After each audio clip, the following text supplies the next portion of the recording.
तुमको बहुत ज्यादा रिग्रेट फील होता होगा, तुमको बहुत ज्यादा रिग्रेट फील होता होगा जब तुम अपनी पूरी लाइफ की दास्तान उस शख्स को बताते हो जिसको तुम्हें नहीं बताना चाहिए था, उस शख्स को बताते हो जिसने कभी तुम्हारा नाम भी तुमसे नहीं पूछा, उस शख्स को बताते हो। और इस बात का रिग्रेट हमेशा रहता है। राइट होता है ऐसा। हमारी इलाज सिर्फ उसी इंसान के पास है जो इंसान बहुत ज्यादा ओवर शेयर करता है, वो है आप। तुम्हें है ना अपनी लाइफ में लव नहीं मिला और तुमने अपने आप को लव देना सीखा भी नहीं। मेन जो प्रॉब्लम है ना वो यही है। अगर तुम्हें अपने आप को लव देना आ जाए, अपने आप की परवाह करना आ जाए, तो तुम ये जो दूसरों से अटेंशन सीख करते हो ना, जो लोग अपने आप को ओवर शेयर करते हैं, वो अपने दिमाग में क्या रख के बताते हैं, मतलब क्या रख के वो किसी को कोई चीज बताते हैं। सबसे पहली चीज वो अपने दिमाग में यही रख के किसी थर्ड पर्सन को ये बताते हैं कि सामने वाला इंसान जो है, मतलब वो हमारे बारे में ये सोचेगा कि ये बंदा कितना अच्छा है। ये तो बिल्कुल ही खुद ही किताब है। आप सोच के ये चीज उसको बताते हैं।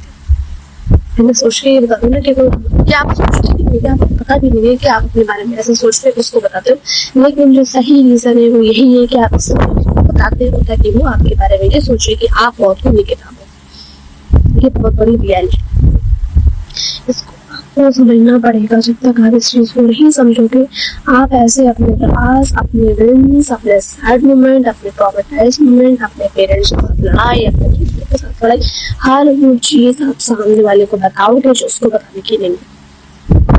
जिस दिन आपने इस चीज को अपने अंदर से बाहर निकाल के फेंक दिया ना, उस दिन सब कुछ ठीक हो जाएगा। समझे?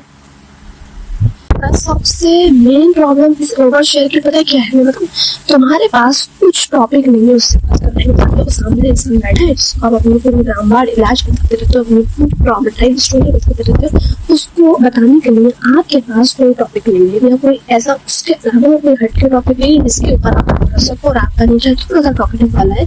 इस चक्कर में आप सफर करते हो। प्रॉब्लम यही है कि आपके पास कोई टॉपिक नहीं है, कोई नॉलेज नहीं है, कोई दिमाग में कुछ है ही नहीं कि आपके पता दिमाग में जो है वही तो बता। इसको समझो। तो यही से मेन प्रॉब्लम स्टार्ट होती है। जब आपके पास पेशेंस नहीं होता तो आप पुराने जमाने में जाते हो, जो आपके साथ हुआ है, जो ट्रॉमेटाइज आप हुए हैं, उसको बाहर लेके आते हो, सामने वाले को सुना देते हो। तो उसमें सामने वाले दिमाग नीचे लगा के आपको होता है हाँ मेरे साथ भी ऐसा होता है, 4 को अपनी स्टोरी बताएगा, 2 आप नहीं बताओगे और फिर दोनों एक ही थाली के चट्टे बट्टे हो जाओगे। ये होती है, समझे? और इसको अपने ऐसा एग्जाम्पल के साथ भी समझेंगे। तुमने एक बात समझो, जब तुम किसी के साथ फर्स्ट डेट पे रहे, तुम किसी की गर्लफ्रेंड में सामने नया ताजा बंदा बैठा हुआ, ठीक, ताजे बंदे के पास तुम गई, तुम बैठी हुआ था, तुम पूरा रोने लगी, ये मेरे साथ ऐसा हुआ था, मेरा पिछले वाले ने मुझसे चीट कर दिया था, उसने मुझे किसी के साथ मिलकर चीट कर दिया था। मतलब तुमने अपने अंदर की जो चीज थी, जो चीज तुमको हर्ट करती है, जो चीज तुम बार बार याद करती है, वो जाके तुमने एक बार और काम करी किसी और के ऊपर। तो सामने वाला जो बंदा है ना, जिसको तुम बताते हो ये एज अ बॉयफ्रेंड की, एज अ बॉयफ्रेंड की उसको सनी कहती हूँ मैं, हर वो शख्स से कहती हूँ जो शख्स आप जो चीज जो जिस भी पर्सन को बताते हो, वो पर्सन उस चीज को वैसे ही लेता है, फिर वो आपको वैसे ही ट्रीट करता है। आपकी जो है स्टैंडर्ड वो आपको गिराएगा, लेकिन जैसा आपको पिछले वाले को ट्रीट करा है वो उससे थोड़ा बेटर भी ट्रीट नहीं करेगा, उससे बुरा ही ट्रीट करेगा, क्योंकि उसको पता है कि इस बंदी का ये औकात है, इसको किसी हिसाब से रखना है। ये रहता है वो सिस्टम। लेकिन अगर आपने उस सामने वाले बंदे को ऐसा बताया, कैसा बताया कि आपने उसको बताया कि हम चीट नहीं, वो चीट करेगा लेकिन उस गेम के साथ चीट नहीं करेगा जिस गेम के साथ आप पकड़े गए थे। मतलब करेगा लेकिन उस गेम के साथ चीट नहीं करेगा। तो ये इशू होता है, ये होता है मेरे लिए। आप सामने वाले को मौका देते हो कि वो आपको ऐसे ट्रीट करे दोबारा।